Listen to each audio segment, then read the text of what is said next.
무슨 인연인지 모르겠지만 제가 태어난 곳의 스님이시니까 인사드려요.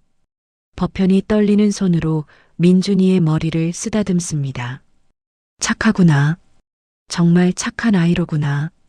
그의 눈에 눈물이 맺힙니다. 해시태그 18장. 진실. 그날 밤 민준이가 잠든 후 수진과 법현은 마주 앉습니다. 스님, 미안합니다. 무엇이 미안하십니까? 아이가 스님의 아이인데. 아닙니다. 법현이 고개를 젓습니다. 그 아이는 보살님과 남편분의 아이입니다. 하지만 보살님, 법현이 그녀의 눈을 똑바로 바라봅니다. 15년 전 그날 밤 저는 실수를 했습니다. 스님으로서 해서는 안 될 일을 했지요. 하지만 그 일로 태어난 생명은 축복입니다. 저의 실수가 아니라 부처님의 뜻입니다. 정말 그렇게 생각하세요? 네. 법현이 미소 짓습니다. 보살님이 100일 동안 드린 기도, 그 간절함을 부처님께서 들어주신 겁니다.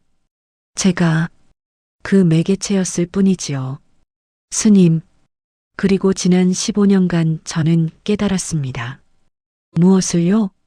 사랑에는 여러 형태가 있다는 것을요. 법현이 창밖을 바라봅니다. 남녀 간의 사랑, 부모 자식 간의 사랑, 그리고 모든 생명에 대한 자비의 사랑. 저는 그날 밤 남녀 간의 사랑에 빠졌었습니다. 계율을 어기고 욕망에 휩싸였지요. 법현이 수진을 바라봅니다. 하지만 그 결과로 태어난 아이를 통해 더 큰 사랑을 배웠습니다. 아이에 대한 사랑, 그리고 그 아이를 키우는 보살님에 대한 진정한 자비를요. 스님, 민준이가 행복하게 자란 모습을 보니 제 마음이 편안해집니다. 그것으로 됐습니다. 수진이 눈물을 흘립니다. 감사합니다. 스님, 민준이의 선택. 다음 날 아침, 민준이가 법현 스님을 찾아옵니다. 스님, 제가 여쭤봐도 될까요? 그러렴. 스님은 왜 스님이 되셨어요? 법현이 잠시 생각합니다. 사랑하는 사람을 잃어서란다. 아, 하지만 지금은 다른 이유로 스님을 계속하고 있지. 무슨 이유죠? 사랑하는 사람들을 지키기 위해서. 민준이가 고개를 갸웃합니다. 스님인데 어떻게 사람들을 사랑해요? 스님은 욕심을 버려야 하는 거 아니에요? 영리하구나. 법현이 웃습니다.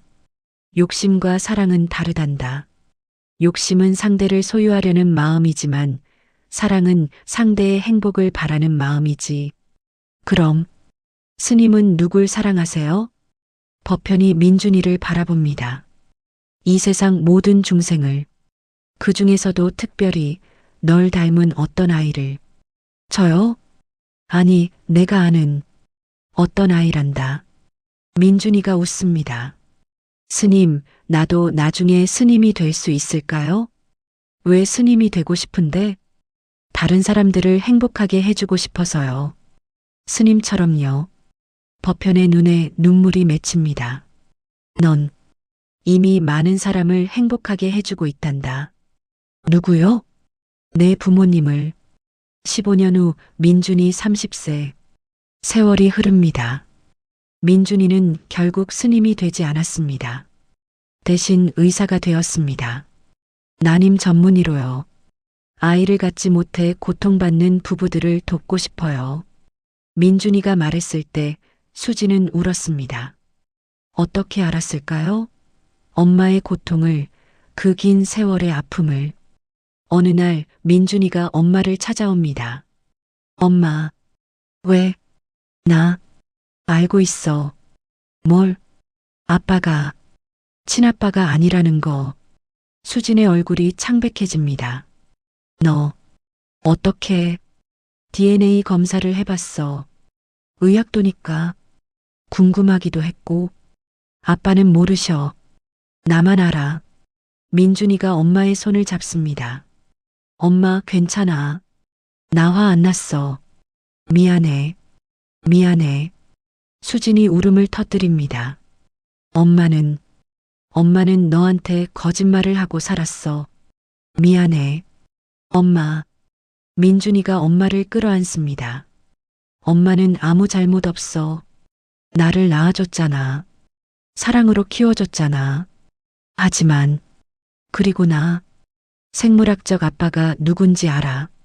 수진이 민준이를 바라봅니다. 청학사의 법현 스님이시지? 15년 전 절에 갔을 때 스님이 날 보는 눈빛으로 알았어. 그리고 거울을 볼 때마다 내가 아빠를 안 닮았다는 걸 알았거든. 민준이가 미소 짓습니다. 한번 찾아뵙고 싶어? 스님을. 고백. 청학사. 30년 만에 다시 찾은 곳입니다. 법현 스님은 이제 예순이 되었습니다. 백발이 많이 섞였지만 여전히 온화한 미소를 띠고 있습니다. 스님. 민준이가 큰 절을 올립니다. 일어나거라. 스님. 저는 알고 있습니다. 무엇을? 스님이. 제 친아버지라는 것을요. 법현의 손이 떨립니다. 화내러 온 게 아니에요. 감사하러 왔어요. 감사? 네. 저를 이 세상에 태어나게 해주셔서요. 민준이가 법현을 바라봅니다. 엄마한테 들었어요. 스님의 이야기를. 아내와 아이를 잃으신 것, 그 아픔으로 이곳에 오신 것. 스님은 저를 통해 다시 아버지가 되신 거예요. 비록 곁에 있진 못했지만 법현이 눈물을 흘립니다. 미안하다. 내 곁에 있어주지 못해서. 아니에요. 민준이가 웃습니다. 저는 2명의 아버지를 가졌어요. 저를 낳아주신 스님, 그리고 저를 키워주신 강민우 아빠. 민준아, 2분 다 감사해요. 스님은 저에게 생명을 주셨고 아빠는 저에게 사랑을 주셨어요. 법현이 민준이를 끌어안습니다. 고맙다. 이렇게 자라줘서 정말 고맙다. 현재 수지는 이제 60이 되었습니다. 민호와는 여전히 함께 살고 있습니다. 비밀을 안고 살지만 그래도 서로를 아끼며 살아갑니다. 민준이는 훌륭한 의사가 되어 많은 난임 부부들을 돕고 있습니다. 그리고 법현 스님은 스님, 제가 결혼합니다. 어느 날 민준이가 찾아와 말합니다. 정말 축하한다. 스님도 오실 수 있으세요? 나는 부탁드려요. 스님이 안 오시면 제 결혼식은 완전하지 않아요. 결혼식 날 법현 스님은 하객으로 참석합니다. 민호도 그곳에 있습니다. 자랑스러운 표정으로 아들을 바라보며 둘의 눈이 마주칩니다. 민호는 알고 있을까요? 아니면 모를까요? 그것은 중요하지 않습니다. 중요한 것은 오늘 여기 행복한 청년이 있다는 것. 그를 사랑하는 많은 사람들이 있다는 것. 민준아, 행복해라. 법현이 속으로 말합니다. 그것이 내가 바라는 전부다. 결혼식이 끝나고 피로 연장에서 민준이가 수진과 법현을 함께 부릅니다. 엄마, 스님, 왜? 2분께 감사 인사를 드리고 싶어서요. 민준이가 2 사람의 손을 잡습니다. 저는 참 행복한 사람이에요. 복잡한 사연으로 태어났지만 그래도 사랑받으며 자랐어요. 민준아, 엄마 그리고 스님, 사랑합니다. 수진과 법현이 눈물을 흘립니다. 그리고 멀리서 이 모습을 바라보는 민호. 그의 입가에도 미소가 번집니다. 어쩌면 그도 알고 있었을지 모릅니다. 하지만 선택한 것이지요. 사랑을, 진실보다 사랑을. 마무리. 여러분, 이 이야기는 죄에 관한 이야기일까요? 아니면 사랑에 관한 이야기일까요? 수지는 잘못을 저질렀습니다. 남편을 배신했고 스님의 계율을 깨뜨리게 했습니다. 법현도 잘못을 저질렀습니다. 수행자로서 욕망을 이기지 못했습니다. 하지만 그 결과 한 생명이 태어났고 그 생명은 많은 사람들을 행복하게 했습니다. 과연 이것을 죄라고 할 수 있을까요? 아니면 완벽하지 않은 인간들이 불완전한 방식으로 이루어낸 기적이라고 해야 할까요? 정답은 없습니다. 다만 우리는 알 수 있습니다. 사랑은 때로 복잡하고, 때로 아프고, 때로 금지된 형태로 다가온다는 것을. 하지만 그 모든 사랑이 누군가에게는 삶의 이유가 된다는 것을. 100일의 기도. 그것은 아이를 갖기 위한 기도였습니다. 하지만 결국 얻은 것은 아이만이 아니었습니다. 용서, 이해, 그리고 더 깊은 사랑. 수지는 오늘도 기도합니다. 하지만 이제는 아이를 달라는 기도가 아닙니다.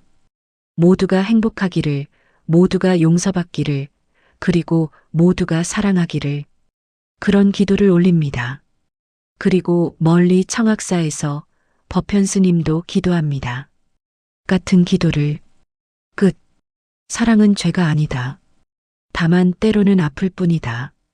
그리고 그 아픔조차 누군가에게는 삶의 의미가 된다. 내용이 좋으시면 구독과 좋아요를 하여 주시면 감사하겠습니다. 시청자님을 축복합니다.